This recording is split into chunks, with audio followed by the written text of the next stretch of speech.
All right, let's take it then to Death Valley down in the upstate. LSU going to visit the Clemson Tigers. We have discussed this game in terms of the narrative and the storylines extensively. Brian Kelly in season openers, Clemson 0-3 against SEC teams last year. When you start to look at the matchup here, DK, what are going to be some of the most important places that could decide this game?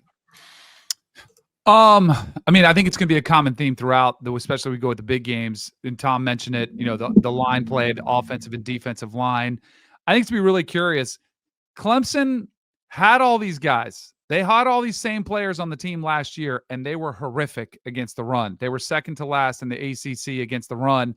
It was something that got them in the game. They played against Texas in the playoffs. It was something Lenore Sellers was able to go off against them too.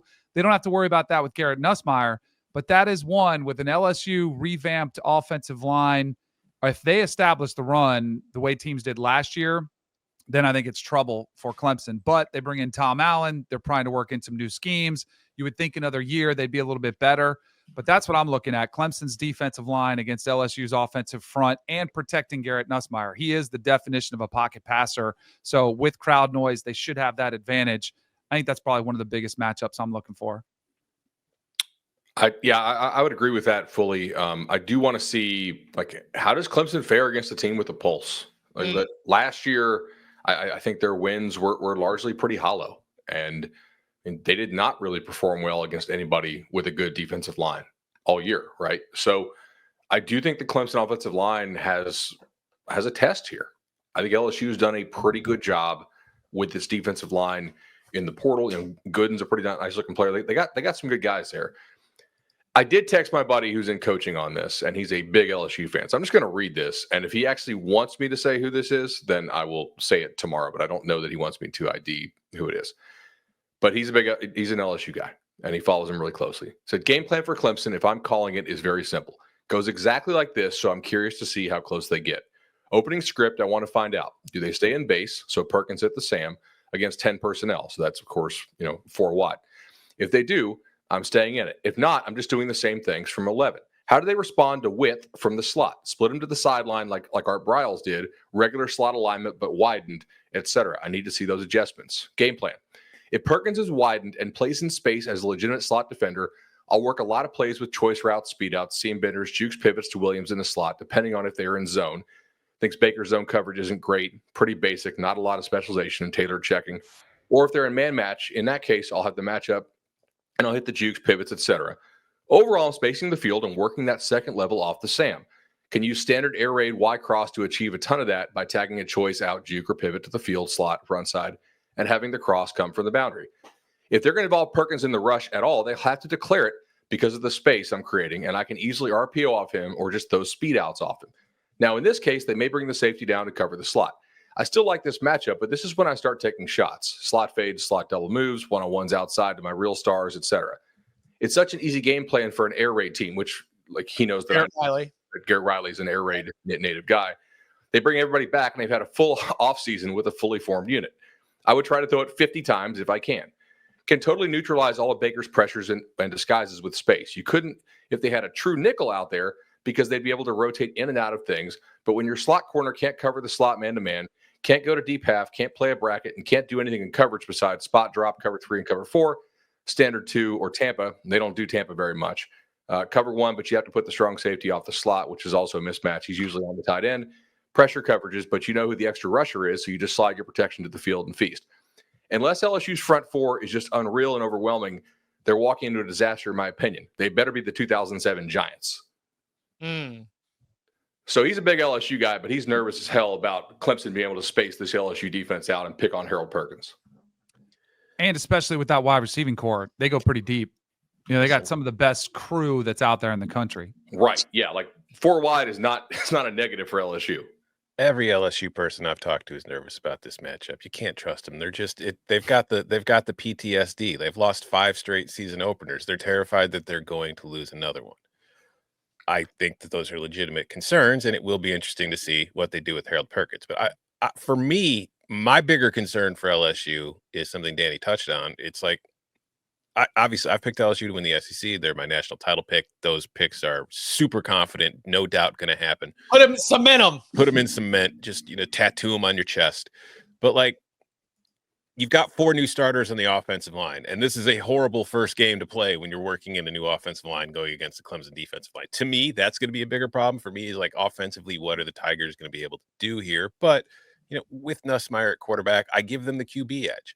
With Anderson, Brown, and Hilton at receiver, like those are 3 NFL guys in all likelihood. I give them the edge at wide receiver. I like what they have at running back. So if they're able to at least neutralize that front 4 a little bit, I think that they can move the ball. On the other end, like echoing what Bud was just reading off there, yeah, I do think there are plenty of opportunities for Clemson to move the ball on offense against this LSU team. I think this could be a very fun and kind of high-scoring game. It's just, to echo what Danny said at the start, Clemson, when they came up against this competition last year, did not look nearly as good as when they weren't, like when they were playing lesser teams. Now, obviously, you've had another offseason. You're getting ready. Guys can improve. Maybe guys are going to be better. They're going to be bigger. They're going to be stronger. Who knows?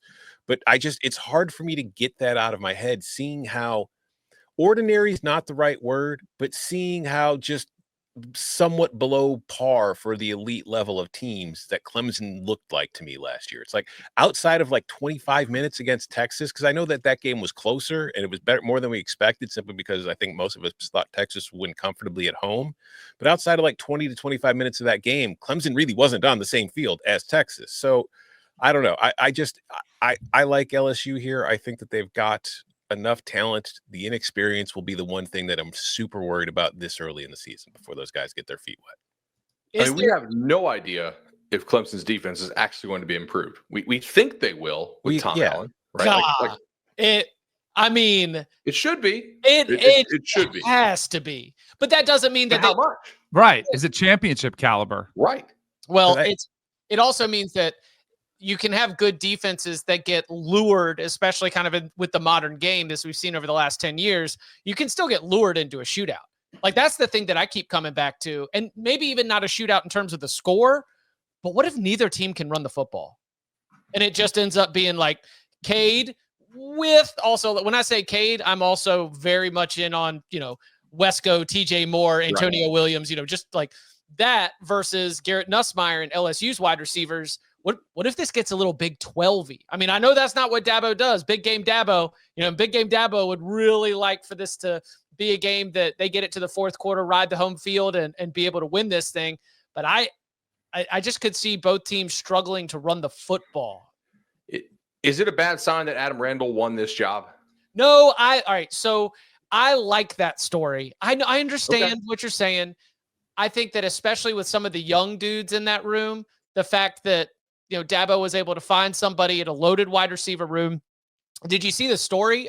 Just the way the back and forth went when Dabo first pitched him. He said, all right, Adam, what do you think one of your best skills is as a wide receiver? And Adam told Dabo, he said, yards after the catch. And he said, exactly, running with the football in your hands. So this is what we're going to try to do. And he, did it a little bit in the playoff, and he spent all offseason working in that.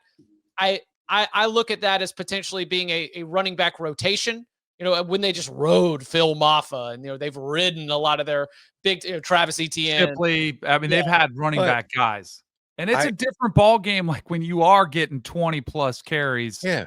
Like receivers usually play receiver because they don't like getting hit that much. And the yards after the catch, maybe because they're running for their life. They're scared. They don't want to they don't like that contact.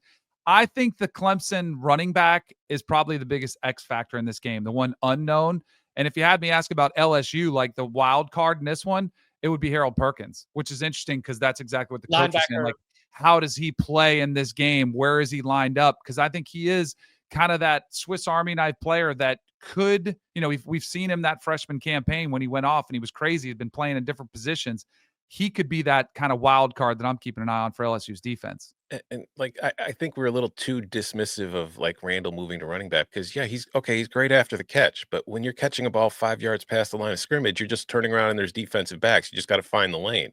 When you're being handed the ball behind an offensive line, you got to find a hole, and that's not something that you just figure out right away. Like that takes time and reps, and I don't know if just doing that in the offseason is going to fix it. So I don't know. I think Randall will be the starter. I doubt he's going to be the primary back. I think that you're going to see them use him in a lot of gadget ways. And when they get to their base running game, you're going to see what's the other kid's name who I completely spaced on? They got the freshman Gideon Davidson. Davidson. And that's where I wonder, and this is another thing. I mean, what about pass protection as a running back? You know, and that's where I wonder if they're going with Randall because he's more comfortable with the schemes and being able to pick up those. And maybe they're a little bit tentative on a true freshman coming in there, protecting your quarterback, who's the face of your team. So I think it'll definitely be more running back by committee. And I think if a back does evolve, it'll happen kind of organically throughout the season. Like Randall might get, to your point, Tom, Randall might be the leading, have the most attempts, but that might only be 15 or 16. Right. Like I would bet most of his attempts come outside the tackles. Sure. Get him out there into lanes. Yeah, I don't think they're going to have him going, and which I think makes it easier for the defense. Right. I don't think they're going to be sitting there. Yeah. And then it becomes, what do you do in short yardage and goal line situations? Like, who's your back going to be there? You know, so that's why I think the biggest unknown for Clemson is that running back position. I mean, I root for stories. I think it'd be a good story. It'd be a great story. Yeah. Terrible story. Anything else here, Bud? Yeah, I think the biggest unknown is this LSU offensive line.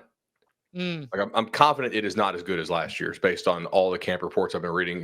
Go 247 and everybody who covers LSU. I think they probably really hit on those guys in the secondary. So the analysis that we read about Perkins, that's assuming you're trying to keep Perkins on the field.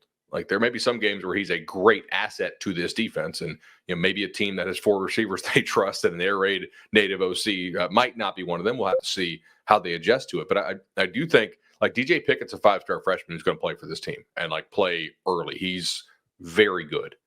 Like that was a huge bidding war between them and Miami and a few other ones. And LSU after they lost Underwood, they won out for it. He's going to play day one. This offensive line though for LSU that's a concern for me if the camp reports are accurate that they've been struggling. Well, obviously our best bets you can hear on Thursday's edition of the Locks for Week 1. Total. Never mind. We'll talk total later. Any thought on just sort of like the way? Because I know we've done a lot of like Clemson first half unders. We've done a lot of big game Dabo unders. 57.5 is a large number. Any thought on how the scoring ends up going in this one? Has Tom Allen ever faced this offense? I don't think so, right? He has to have. He's been in coaching long enough. But Denbrock's not there anymore, right? It's Sloan, but has he ever faced BK, I guess? Do you think Indiana ever played Notre Dame? No. Not outside the playoff last year, but Tom Allen wasn't there. Just curious about matchups. Coaching matchups. Yeah. Yep. I don't think Baker's ever faced Clemson. Not as a play caller, because Missouri certainly hasn't played Clemson, right? Missouri never played East Carolina, where Riley was at, or TCU, I don't think. Wait, Lincoln was at ECU. I don't think Garrett was. Was Garrett at ECU too? Wasn't Garrett at ECU? I don't know. Before TCU?